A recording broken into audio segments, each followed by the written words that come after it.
Dit bring ons by seker een van die grootste vrae wat altyd gevra word. Maar as jy dan sê ons het dieselfde potensiaal as Jesus, om net soos hy te kan stap op hierdie aarde, hoekom sien ons niks daarvan nie? Hoekom sien ons net gesukkel en siektes en swaar kry om ons, en ons sien geen verskil nie?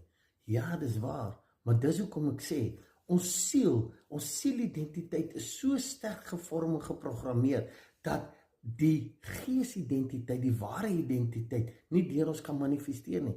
En onthou, die hoofdoel is, dat ons ware identiteit moet ons sielsidentiteit oorneem.